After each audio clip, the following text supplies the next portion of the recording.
Mag-unboxing tayo ng bagong Reno 11 Pro 5G.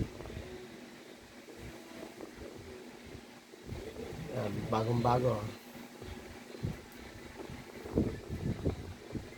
Okay, okay mga lods, buksan na natin ha.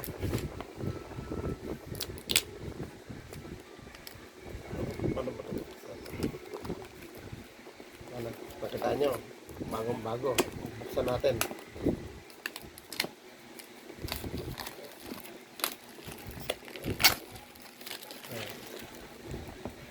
Ito po ang kanyang laman. Ayan na, yung plastic.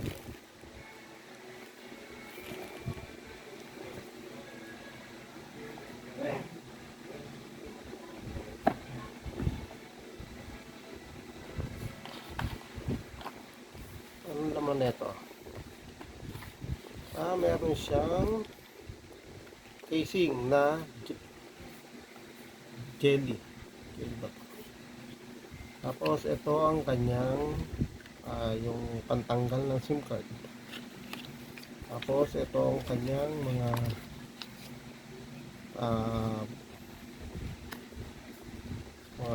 quick guide, safety guide. Ito ang kanyang manual.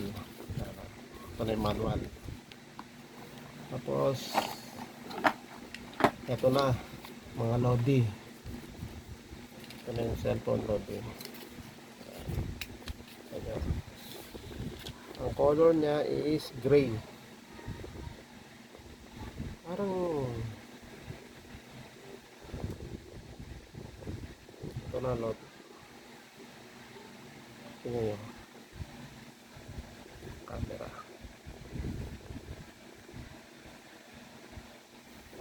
Tapos ang laman niya ganda no, kulay gray siya. Tapos itong laman niya charger. Charger.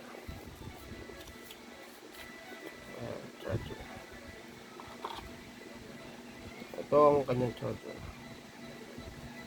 Type C. Laki.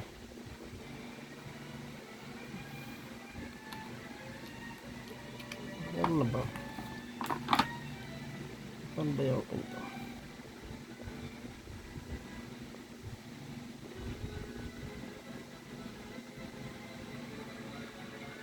Ayan. Mga lods, nag-open na. Ang ating Oppo Reno 11 Pro 5G.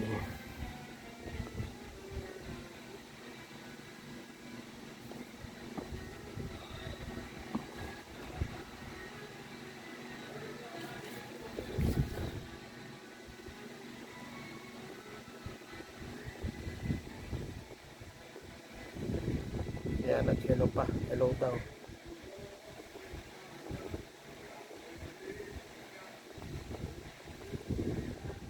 May araw.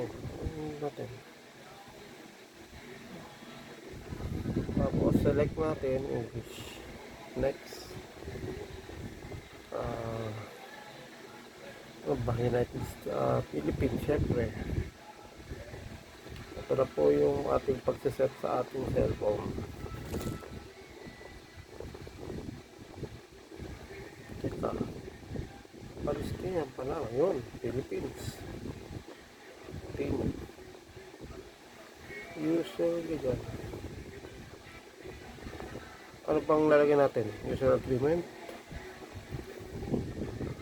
Or user privacy protection? Ano ba? User agreement?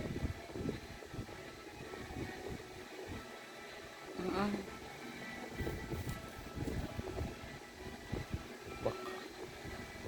Tingin. Oh, hindi. Yan na naman.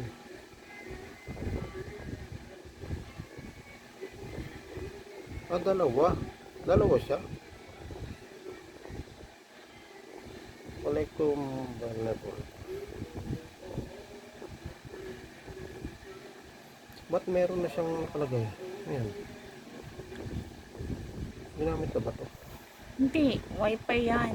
Ay, yung mga nakukonek niya. Ay, yung mga Yung mga nasagap nasasagap niyang wifi. ng wifi. Ito yung sa atin, di ba? Oo. Oo nga pala.